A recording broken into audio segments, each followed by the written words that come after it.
कल जितना पढ़ा उसमें बाजीराव को हमने ख़त्म किया, बाजीराव फर्स्ट को। और बाजीराव फर्स्ट की डेथ हो गई थी आपके 1740 ईस्वी में। पूरा बाजीराव का हमने सब टाइम पीरियड पढ़ा, उसमें जितने अभियान थे उन अभियानों को पढ़ा। और लास्ट अभियान जो उसने किया, लास्ट कैंपेन, वो था आपका पुर्तगालियों के खिलाफ 1739 ईस्वी में, जिसमें उसने पुर्तगालियों से सैलसेट और बरसीन अपने कब्जे में किया और 1740 में डेथ हो गई। उसके बाद अगला नंबर आया पेशवा का, वो थे बालाजी बाजीराव।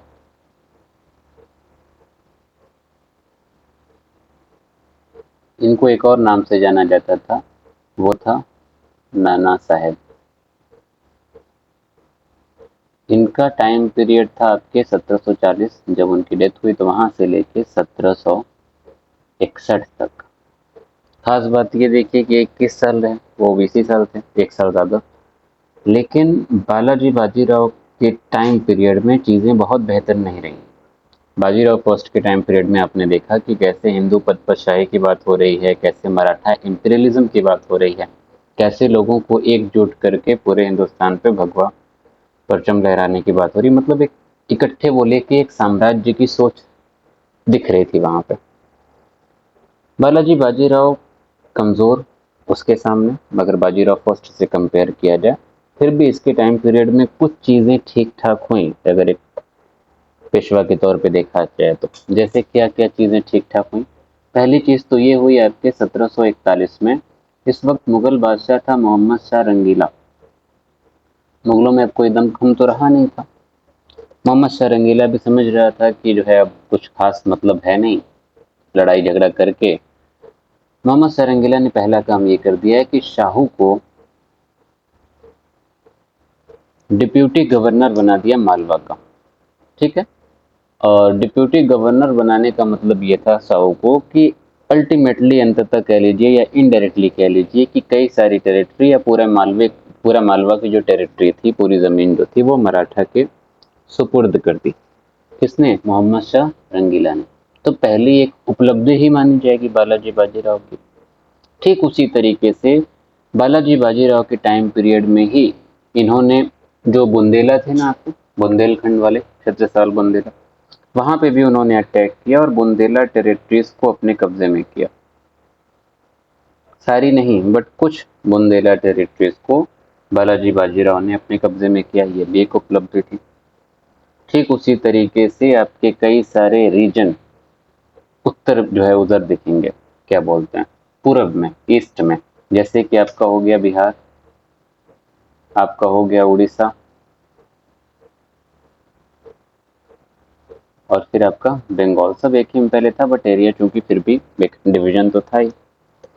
इन सारे एरियाज में, इन सारी जगहों पे बालाजी बाजीराव ने अपनी कनेक्टिविटी को बढ़ाया, रोड्स वगैरह की मदद से सड़कें बनाई और एक रास्ता तैयार किया ताकि मराठा एम्पायर और ये जो पूरब का एरिया है, ईस्ट का एरिया है, उससे एक कनेक्टिविटी बनी रहे। ठीक है। और कनेक्टिविटी बनाने का मतलब ये है कि कहीं ना कहीं एक हमारा वहाँ से चीज़ों का आदान प्रदान भी होता रहेगा, आवन जावन भी होता रहेगा, और एक हमारा एक दबदबा वहाँ पे बना रहेगा। और इस तरीके से ईस्ट में, पूर्व में जो भी चीज़ें थी, वो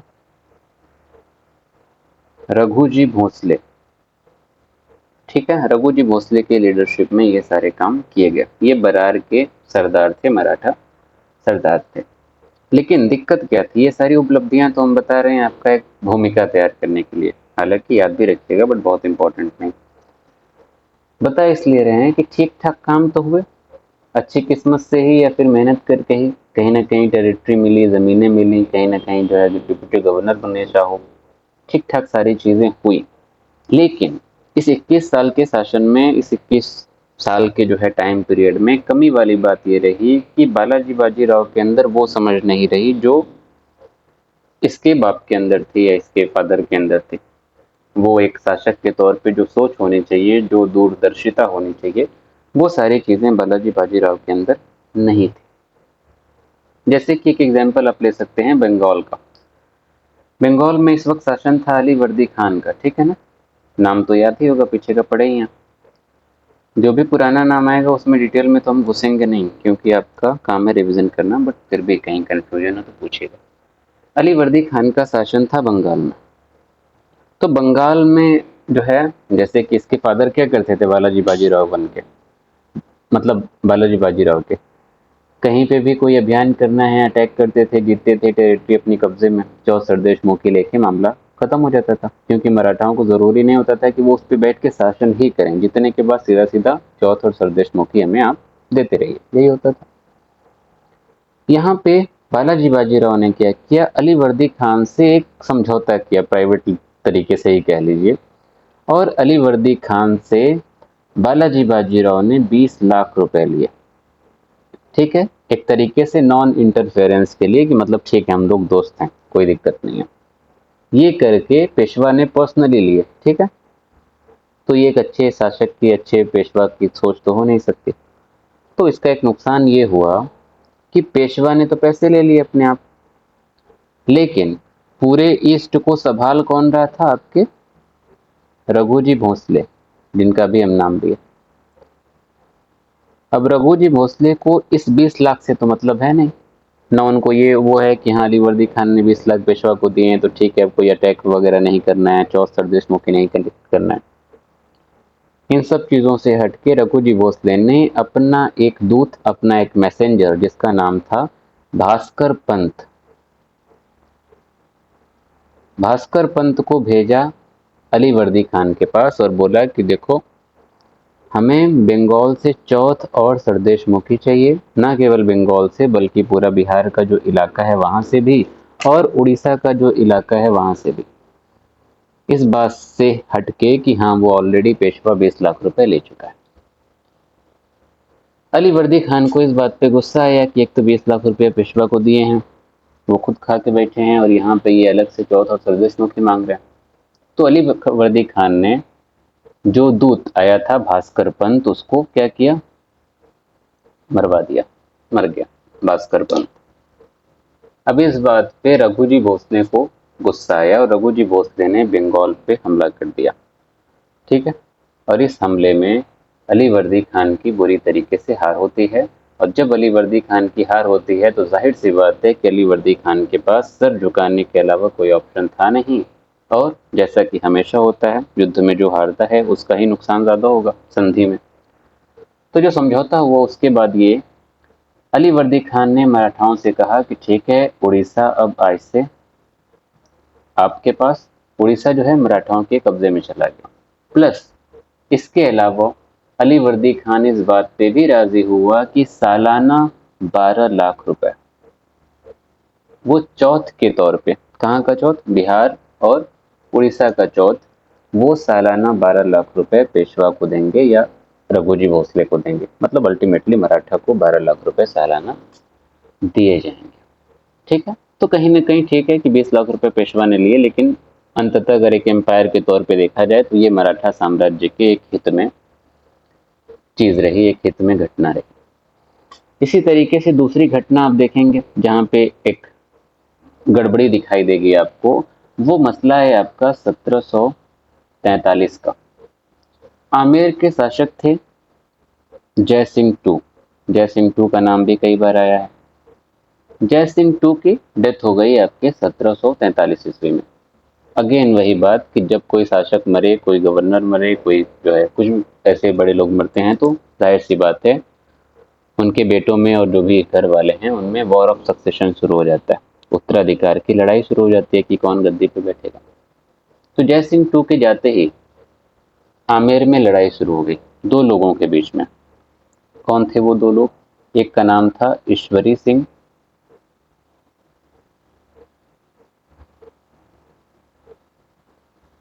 और दूसरे का नाम था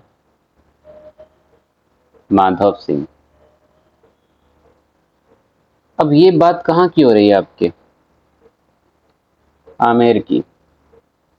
ठीक है, अब मराठा का क्या कनेक्शन यहाँ से, हुआ ये कि जय सिंह टू की जैसे डेथ हुई ना, तो यहाँ पे वॉर ऑफ सक्सेशन शुरू हो गया, दोनों के बीच में लड़ाई शुरू हुई। तो यहाँ पे एक मराठा सरदार ने जो है एंट्री मारी। आपको याद होगा जब हम मराठा कॉन्फेडरेसी की बात की तो हम बताए थे कि कई सारे मराठा सरदार जो है इकट्ठे आए, उसमें चार मुख्य हम सरदार बताए थे। उन्हीं सरदारों में एक हम नाम दिए थे सिंधिया का, अगर थोड़ा भी ध्यान हो तो, ठीक है। तो सिंधिया जो घराना था ना, इसका एक सरदार था जिसका नाम था राणोजी सिंधिया।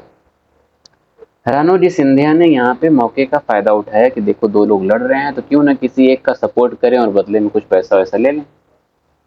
इसके चलते राणोजी सिंधिया ने फैसला किया कि हम सपोर्ट करेंगे ईश्वरी सिंह को। ईश्वरी सिंह से कोई जो है ये नहीं था, लगाव नहीं था, प्यार मोहब्बत नहीं थी। राणोजी सिंधिया ने बोला कि देखो भैया पैसा दो और हम तुम्हारा सपोर्ट करेंगे।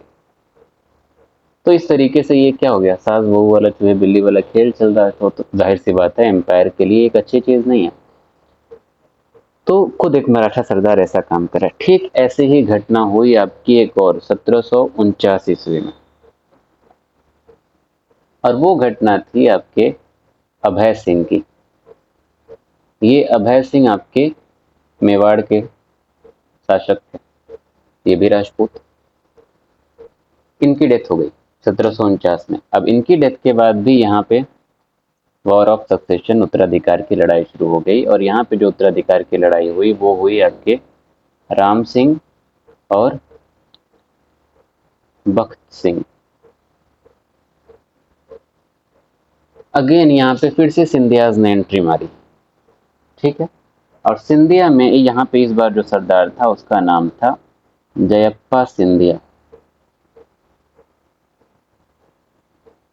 जयप्पा सिंधिया ने बोला राम सिंह से, भैया पैसा दो, सपोर्ट करेंगे हम तुम्हारा। और यहाँ पे जयप्पा सिंधिया ने पैसा लिया और राम सिंह का समर्थन करने का फैसला किया। ये सिंधिया का इतिहास ही ऐसा ही है, वो हमेशा ये लोग यही काम करते ही रहे। और बाद में जो है 1857 का जब विद्रोह होता है उसमें भी सिंधिया जो है अंग्रेजों की तरफ से रहे, चापलूस एक नंबर के, ऐसे कई सारे जो है लोग रहे। और आज भी देखिए सिंधिया जो है भारतीय राजनीति में इस वक्त बीजेपी के एक नेता हैं, वो ज्योतिरादित्य सिंधिया नाम है शायद। तो वो जो है वो हवाई जहाज वाला जो डिपार्टमेंट होता है उसका जो है हेड है, मुखिया है, जो भी कहिए, बहरहाल मिनिस्टर है वो एक। जी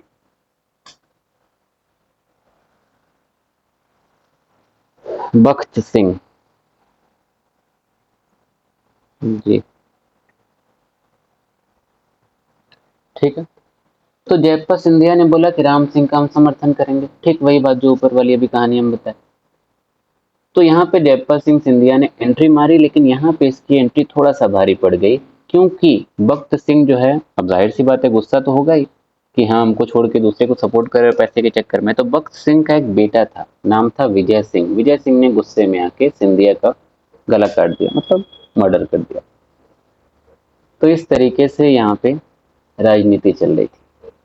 और ये वही पीरियड था जब बालाजी बाजीराव ने सिंधियास पे भी प्रेशर क्रिएट किया हुआ था। चौथ और सरदेश मुखी जो है कलेक्ट करवाते थे, और राजपूताना जो भी स्टेट है, क्योंकि ये भी जो अभय सिंह की बात बताए और ऊपर जो है जय सिंह टू की बात बताई, ये सब राजपूत थे। तो राजपूतों से भी भर भर के चौथ और सरदेश मुखी कलेक्ट किया जाता था, और राजपूतों की टेरिटरी भी कई जगह पे जो है इन्होंने अपने कब्जे में की हुई थी। लेकिन सबसे बड़ी दुर्गति मराठों के लिए यहाँ पे हुई जब अब्दाली भारत पे आक्रमण करता है।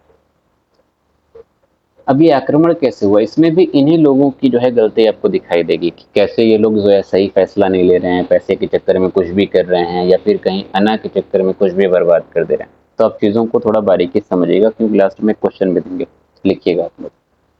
हुआ ये कि साल था आपका 1756। हालांकि अब्दाली के बारे में कुछ चीज़ें हम पहले बताए थे जब मुगलों का जो है पतन बता रहे थे, तो सिर्फ ये पोर्शन छोड़े थे जिसमें आपकी जो है थर्ड बैटल ऑफ पानीपत होती है, पानीपत का तीसरा युद्ध। हुआ ये कि 1756 में ये अब्दाली का चौथा इन्वेजन था, चौथा आक्रमण था, ठीक है। और अब्दाली कौन है, दुर्रानी एम्पायर का फाउंडर। और ये क्यों भारत पे, कैसे, इसका क्या कनेक्शन है, थोड़ा सा बैकग्राउंड में जाते हैं, ठीक है। हुआ ये कि भारत में कई सारी टेरिटरीज ऐसी थी पहले से जो ईरान के शाह ने जो अटैक किया, नादिर शाह ने, आपको याद होगा नादिर शाह ने अटैक किया दिल्ली पे, लूट मार की, कई करोड़ की जो है पैसे और जवाहरात हीरा चांदी सब लेके गया, वापस चला गया था और अपने आप को हिंदुस्तान का बादशाह भी घोषित किया था उसने। तो जब वो वापस चला गया था उसकी तो डेथ हो गई थी। और शासन कहाँ से कर रहा था? वो अफगानिस्तान से कर रहा था, नादिर शाह। नादिर शाह की डेथ के बाद अफगानिस्तान में एक दूसरा एम्पायर अस्तित्व में आया था जिसको बोला जाता है दुर्रानी एम्पायर। ठीक है। और इस दुर्रानी एम्पायर का फाउंडर था, संस्थापक था अहमद शाह अब्दाली।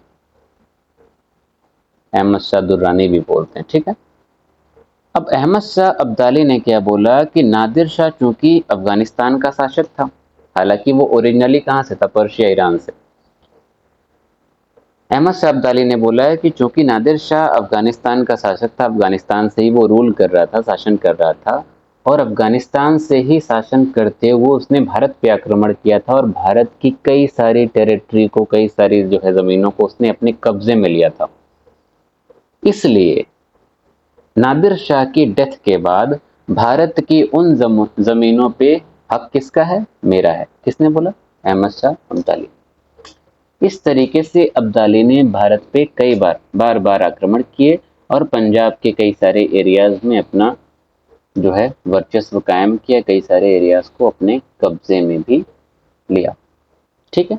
तो उसी सिलसिले में इसका चौथा आक्रमण जो हुआ वो हुआ आपके 1756 में। और इसी आक्रमण के दौरान 1756 की बात है कि नाजिबुद्दौला जो है अहमद शाह अब्दाली की मदद से मुगल एम्पायर का मीर बख्शी बन जाता है। आपको याद होगा, मीर बख्शी यानी कि मिलिट्री डिपार्टमेंट का मुखिया होता था, हेड होता था।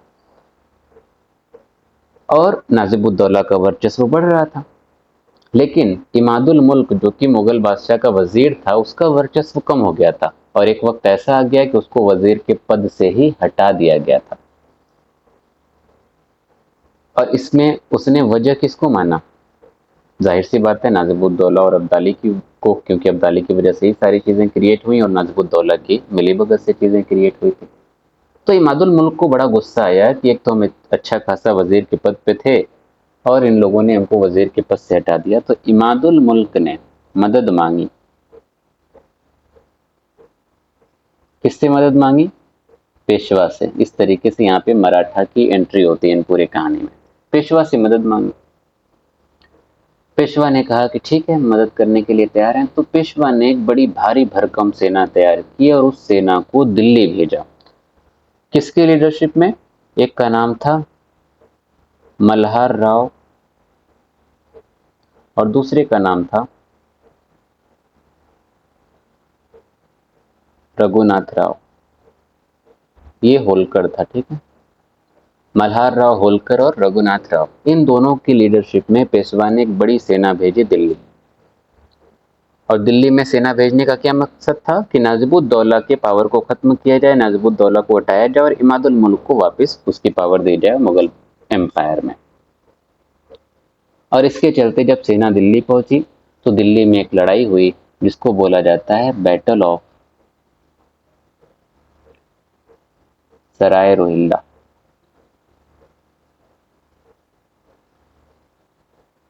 आ रहे, ठीक है। तो यहाँ पे नाजिबुद्दौला और जो भी बंगस पठान रोहिल्ला वगैरह थे, ये सारे पठान थे, ठीक है, इन लोगों को हराया गया और हरा के दिल्ली से बाहर भेज दिया गया। यहाँ तक तो मामला ठीक था, शांत था, कोई दिक्कत नहीं थी, क्योंकि नाजिबुद्दौला हट गया, इमादुल मुल्क को जो चाहिए था वो मिल गया। अभी अहमद शाह अब्दाली को उकसाने वाली कोई बात हुई नहीं थी, अभी उसके आक्रमण करने जैसी कोई बात नहीं हुई थी। आक्रमण करने की कहानी इसलिए आती है कि जैसे ही मराठा सरदारों को यहाँ पे जीत मिलती है इस युद्ध में, उस जीत के बाद ये दिल्ली से चले जाते हैं पंजाब। ठीक है। और पंजाब में इस वक्त तैमूर तैमूर शान जो है गवर्नर था। ये तैमूर शान किसका बेटा था? अहमद शाह अब्दाली का, जो कि अहमद शाह अब्दाली की टेरिटरी जो भारत में थी उसका गवर्नर था।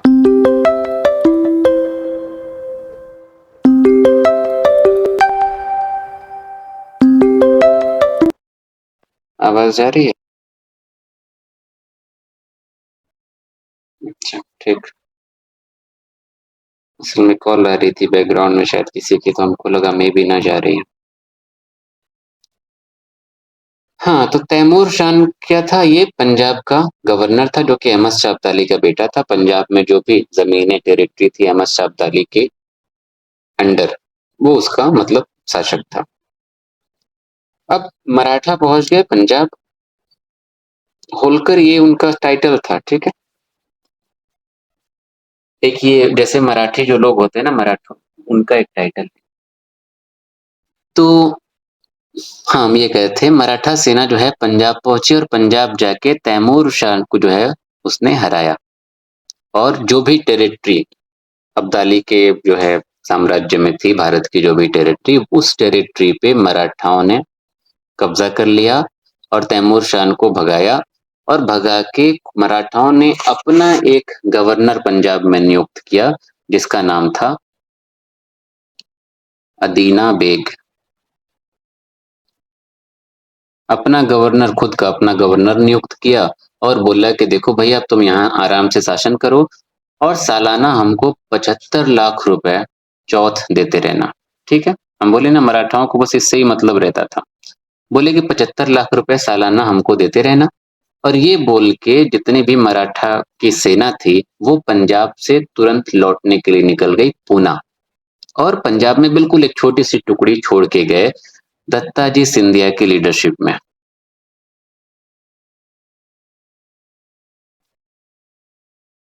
अब ये बहुत बड़ी मिस्टेक थी, ठीक है, कि अहमद शाह अब्दाली को ललकार के उसके बेटे को वहां से हटा के खुद का गवर्नर नियुक्त किया इन्होंने, और सारी सेना लेके ये वापस कहाँ जा रहे थे, पूना, एक छोटी सी टुकड़ी छोड़ के दत्ताजी सिंधिया की लीडरशिप में। तो पूरी सेना लेके वापस लौटना ये मराठों की बहुत बड़ी गलती थी।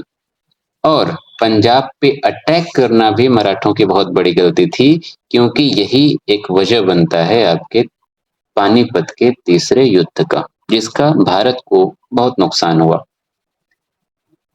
मुगलों को तो नहीं कहा जा सकता, मराठों को नुकसान हुआ, और मराठों का जो वर्चस्व हो रहा था, वो वर्चस्व इसके बाद ही खत्म हो गया।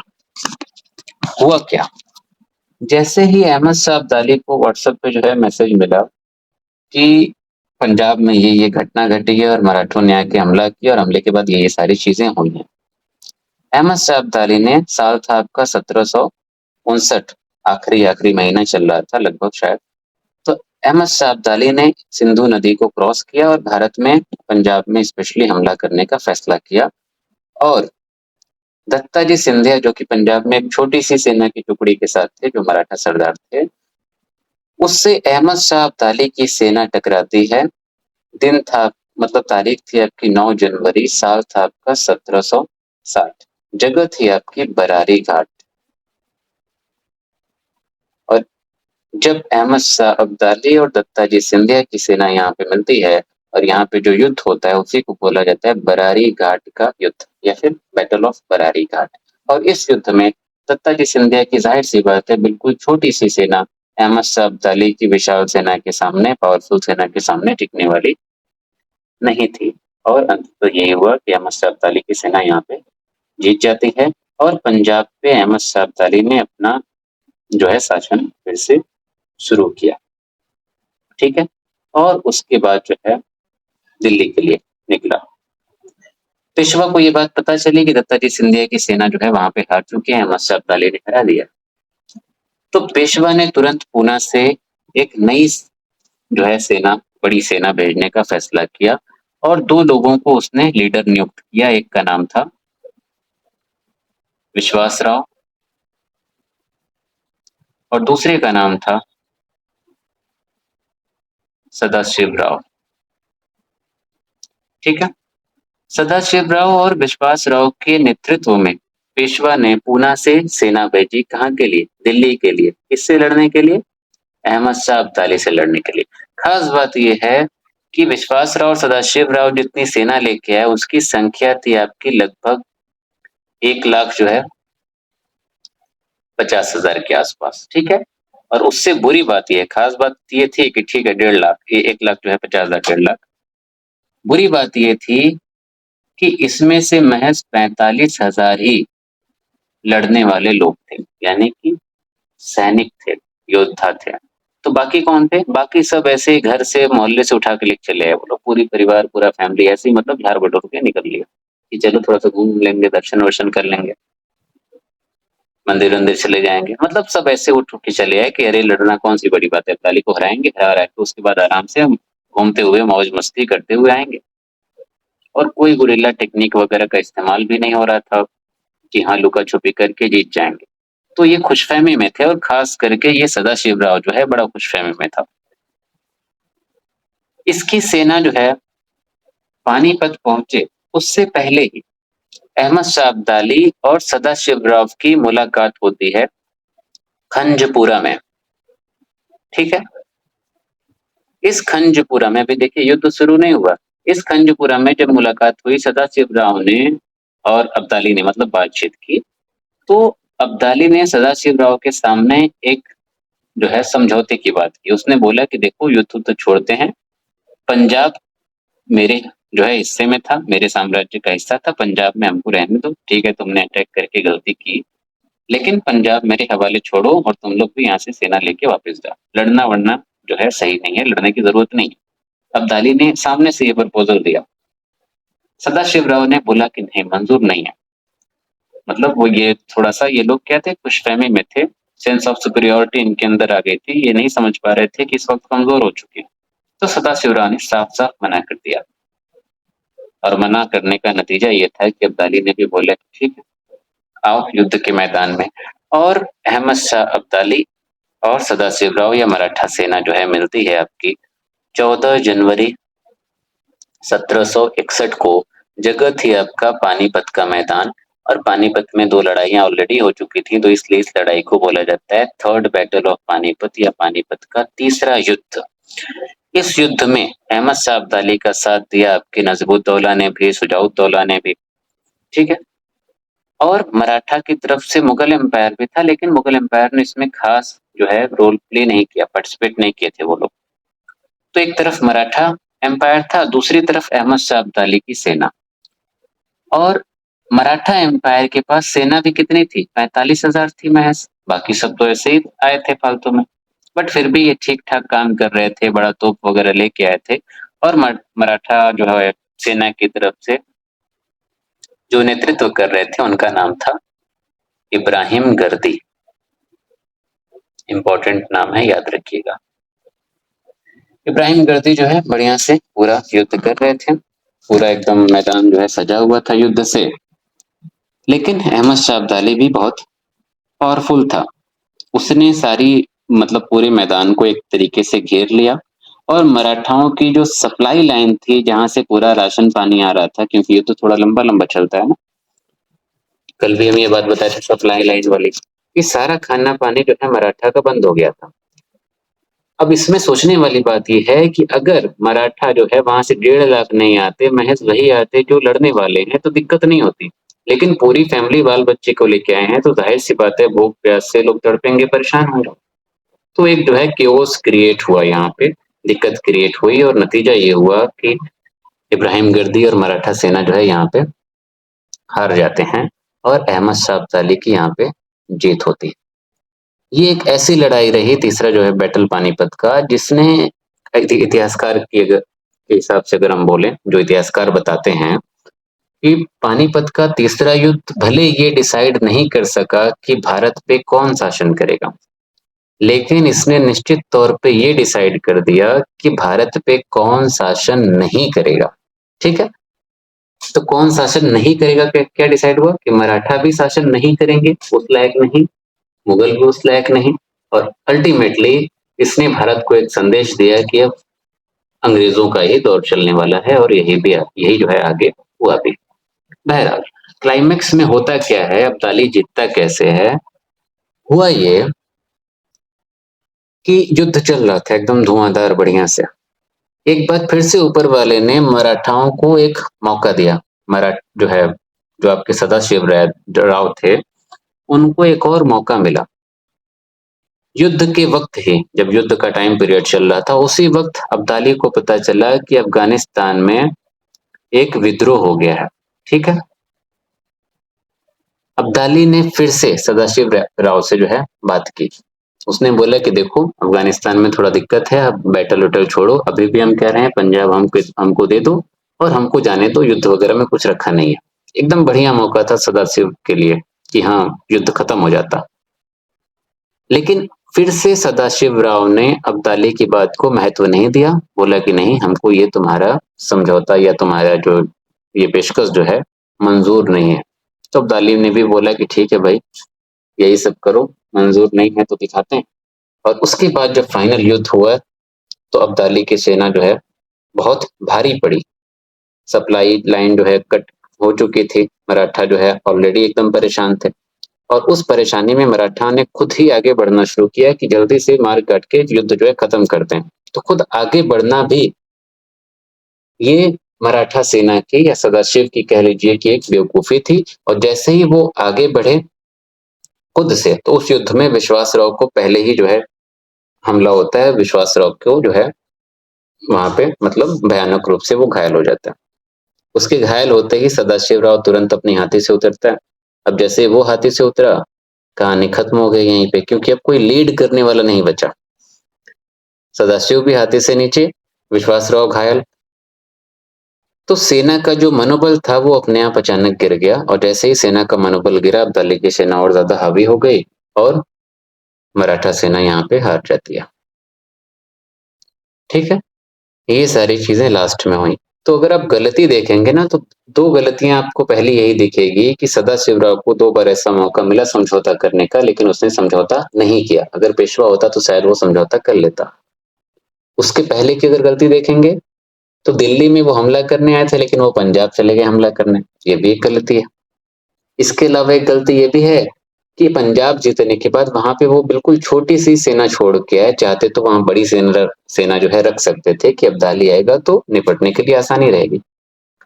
ये इतनी सारी गलतियां मराठों की तरफ से हुई। अगर ये गलतियां नहीं करते तो शायद अब्दाली आता भी नहीं और पानीपत का तीसरा युद्ध भी नहीं होता।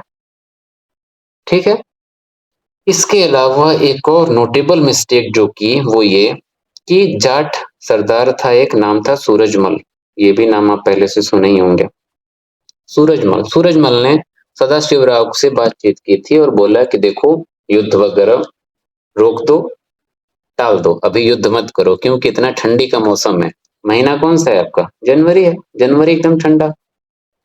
अब मराठा कहाँ के? महाराष्ट्र के। महाराष्ट्र में तो इतनी ठंडी नहीं पड़ती। अब ये उत्तर भारत में दिल्ली में आके युद्ध करना है इनको। अब दिल्ली में बहुत भयानक ठंडी पड़ती है, जितना हमको यूपी में पड़ती है उससे ज्यादा दिल्ली में पड़ेगी। तो सदाशिवराव ने बोला कि देखो ठंडी भर जो है वेट कर लो, बारिश का मौसम जब शुरू होने वाला रहेगा ना उस वक्त तक मतलब सब्र कर लो, क्योंकि इतनी ठंडी में ना, जैसे आप लोग भी देखते होंगे ठंडी बहुत ज्यादा रहती है तो हम लोग लिख भी नहीं पाते हैं, हाथ नहीं चलता है। तो ये तो खैर भारी भारी तलवार और ये सब चलाना है। तो इस एडवाइस को भी सदाशिवराव ने जो है नजरअंदाज किया था। तो इतना बढ़िया बढ़िया मौका आया सदाशिव के पास, उसने सारे मौकों को भाड़ में भेजा। तो भाड़ में भेजने का नतीजा यही हुआ कि वो खुद भी भाड़ में चला गया। तो फाइनली इसके बाद क्या हुआ, मराठा एम्पायर का कोई जो है मतलब नहीं रह गया, कोई पावर नहीं रह गई। और फाइनली देखेंगे कुछ साल में 1817 1818 आते आते आप देखेंगे ये एम्पायर ही खत्म हो जाता है। मतलब महाराष्ट्र तो रहते हैं, ठीक है, वो तो आज भी हैं, नाम मात्र रह गए, अंग्रेजों के सब अधीन हो गए। तो ये कहानी आपकी यहीं तक थी। बाकी अब बचा इनके पतन की बात। तो वो पतन की बात आपके अंग्रेजों के साथ जुड़ी हुई है, क्योंकि अंग्रेजों के साथ मराठाओं के 3 युद्ध होते हैं, जिसको बोलते हैं हिंदी में आंग्ल मराठा युद्ध, या इंग्लिश में हम लोग बोलते हैं एंग्लो मराठा वॉर। ठीक है, तो वो 3 वॉर्स हम लोग देखेंगे, लेकिन आज नहीं, वो हम लोग देखेंगे आपके कल। किसी को कोई दिक्कत नहीं आता?